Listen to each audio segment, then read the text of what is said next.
naa ci am lu leer pour xam exactement ban jour le travaux yi war a commencé waat dina aussi programme PSD bi nga xam ne président sant nañ ko def programme boobu tam dina démarrer très prochainement avec première phase bi xam naa 100 milliards lay doon ci Sénégal njaay yëpp mais surtout tam ci Kër Massar comme ni ko waa AGER bi waxee léegi financement boobu tam signé nañ ko ba pare li des rek mooy les conditions pour ñu commencer décaissement yi projet bi commencer incha allah xam naa ne monsieur le ministre mun naa peut-être wax ci rapidement rek ci éclairage public ne tam am na projet bu 115 000 lampadaires boo xam ne c'est déjà sécurisé année passée déjà signé woon nañ financement yëpp loolu war na commencer incha allah fii ak ñaari weer wala ñetti weer tout le Sénégal la concerné mais Kër Massar toutes les 6 communes leen ci am seen wàll ñoom it dañuy ñaan maire rek ñoom ñëpp ku nekk na nga privilégier aussi l'équité su lampadaires yooyu ñëwee comme ça population yëpp mën si jot également loolu war na am solo torop li nga xam ne tam monsieur le ministre moom mooy li jëm ci hôpitaux yi président wax na leen def hôpital de niveau 2 ou 3 au moins fii ci Kër Massar loolu tam xam naa dañ liggéey ci financement boobu pour loolu tam ñu mën ko terminer. monsieur le maire Bara Gaye léegi mon jeune frère wax na li jëm ci découpage bi damay préciser rek moom lu mu wax ci yëmbal en fait c'est encore pire ndaxte c'est 2,2 kilomètres carrés ce n'est pas 2,6 ça veut dire que ne sunu densité foofu ci yëmbal sud c'est 59 000 habitants par kilomètre carré mooy densité bi gën a rëy ci département bi donc loolu problème de disponibilité de l'assiette foncière pour mën a fa def ay projets wante en attendant que peut-être ay solution di ci am li ma ci gën a gis loo xam ne solution la mën na nekk intercommunalité te acte 3 de la décentralisation proposé loolu donc yëmbal sud mën na léegi liggéey yëmbal nord wala sax ak Malika def projet yoo xam ne dina mën a servir communes yooyu yëpp incha allah jërëjëf merci beaucoup. merci monsieur le ministre. le fi président Macky Sall ñëw ci inondation yu metti mu jël ñaari dogal yu am solo bi ci njëkk mooy dinaa def Kër Massar département parce que askan wi ñoo ko demandé def na ko tey bu ñu toogee gouverneur toog kan moo toog ci wetam préfet bu Kër Massar ñan ñoo teg ci wetam sous préfet yi nekk biir Kër Massar muy sous préfet Malika di sous préfet Yëmbal di sous préfet Jaxaay ñan ñoo toog ci wetam ay maire ay communes yu nekk ci biir département donc volet boobu réglé na ko ci ni mu gën a gaaw deuxième décision bu mu jël bis boobu mu ni waa Kër Massar parce que li taxoon mu ñëw dafa toog gis ni ndox mi bare na bare boo xam ne nit ñi ngi tëmb ci ay gaal ak ay zodiac mu ñëw ni leen dinaa sant sama gouvernement mu taxawal projet 2 pour que coono yi ngeen doon dund ci nawetu daaw bi muy nawet bu boobu bu 2020 bu 2021 dina wàññeeku septembre la waxoon loolu 2020 mu sant gouvernement jaarale ko ci ADM agence de développement municipal ni leen comme yéen a liggéeyoon projet 1 te projet 1 jox jur ay résultats yu bare ak yu baax doonte ni war nañ def les travaux confortatifs moom la société générale bi doon wax na ngeen ma tëggal projet 2 ci li mu gën a gaawee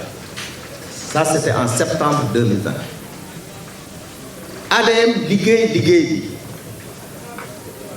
ñu lancé appel d'offres en procédure d'urgence ñu dem ci partenaire au développement yi pour ñu am relation pour mën a signer ay accord am xaalis bu ñu ko liggéeyee partenaires yi di yéex président ni comme lii mënut a xaar nañu jël 15 milliards préparé ko pour la phase d'urgence et je souligne pour la phase d'urgence lu taxoon mu def loolu parce que li gënoon indi problème ci mbënn mi mooy boo masaan pompe ndox mi amoo foo koy yóbbu foo koy dugal loolu la sapeur pompier yi amoon comme difficulté bi gën a rëy ndax ñoom amuñu problème mu pompage seen métier la mën nañ mais boo pompé ndox mi foo ko yóbbu loolu doon problème moo tax ñu ni ADM defaral projet bu gaaw boo xam ni lu bon dinañu am ay canalisation yoo xam ni buñ ko defaree boo même boo pompé ndox parce que liggéey bi du fi xaj di nga am foo ko dugal loolu la ADM def liggéey boobu diggante janvier février lañ ci defar décembre janvier février lañ ci préparé dossier lancé appel d'offres dépouillé joxe entreprise yi parce que mënoon nañ ko def sax entente directe parce que entente directe c'est prévu par le code des général des marchés. Le code des marchés prévoit entente directe en cas d'urgence mais pour plus de transparence ñu non def leen procédure bu normal moom la ñu def 3 mois lañ ko liggéey ñoom ñu retenir ñaari entreprise yu liggéey benn bi di Enan Chine benn bi di CSTP. Les travaux ont démarré on peut dire au mois de février mars xool leen liggéey boo xam ni phase d'urgence lu mu gàtt at la war a durer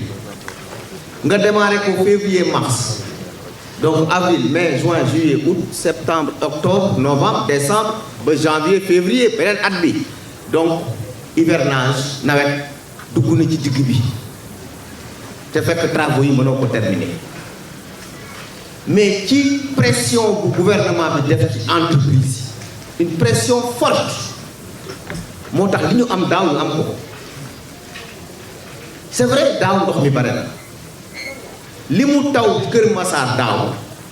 moo ëpp li mu taw daaw jéeg ba gaal yeeg Zodiac yi génn daaw il a plu 488 millimètres daaw jéeg 458 millimètres donc daaw moo ëpp mais bu ñu waxantee dëgg coono yi nit ñi amoon daaw jéeg moo ëpp fuuf li ñu am daaw bu ngeen demee ci yenn quartier yi dem leen Daaru Rahman dem leen cité municipale bi je pense que am na délégué de quartier bu waxoon léegi dem leen ci je crois que c'est Aïnouma di je ne sais pas beneen quartier bi nekk foofu wetu Daaru Rahman mais il n'y a pas d'inondation pourquoi pourtant Daaru Rahman était le quartier le plus inondé de Kër Massar n'est-ce pas Diarra mais il n'y en a pas eu daaw pourquoi parce que les travaux de la phase d'urgence ont réglé le problème la fa nekk ci canalisation yoo xam ni 3 mètres de large 1 mètre 50 de profondeur boo fa demee tey doo gis benn canalisation parce que ay pavé lañ def ci kaw mais loolu c'est du travail les entreprises pratiquement travaillent du samedi dimanche 24 heures sur 24 pour nous permettre d'avoir ay exutoires pour ñu mën a pomper ndox mi yóbbu et c'est ça qui s'est passé avec des bassins ñu réalisés dans la forêt de Mbao bu ngeen demee dans la forêt de Mbao da ngeen fay fekk ay bassins yu mag a mag am na bassin boo xam ni 35 000 mètres cubes lay def bassin yooyu la ñu relier wutal leen fu ñu jaar ñu dem ba ca marigot de Mbao ñu wutal leen fu ñu jaar mu dem géej c'est vrai même foofu liggéey bi des na mais dinañ ko eggale ñoom parce que c'est un travail très complexe beneen partie bi nga xam ni nag travaux yooyu amagul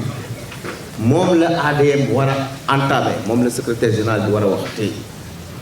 l'ingénieur là dina ci ñëw léegi mooy partie nga xam ne aussi war nañ fa def ay travaux ay canalisation pour mën a yóbbu ci yeneen bassin yi pour dire simplement que président Macky Sall décision yooyu mu jëloon jël 15 milliards def ci loolu dina xettali Kër Massar mais liggéey bi day continuer parce que dañ ko lawal ba mu passé sax Kër Massar dina dem au-delà de Kër Massar dina dem ba Diamniadio dina dem ba Saint-Louis dina dem ba dans la zone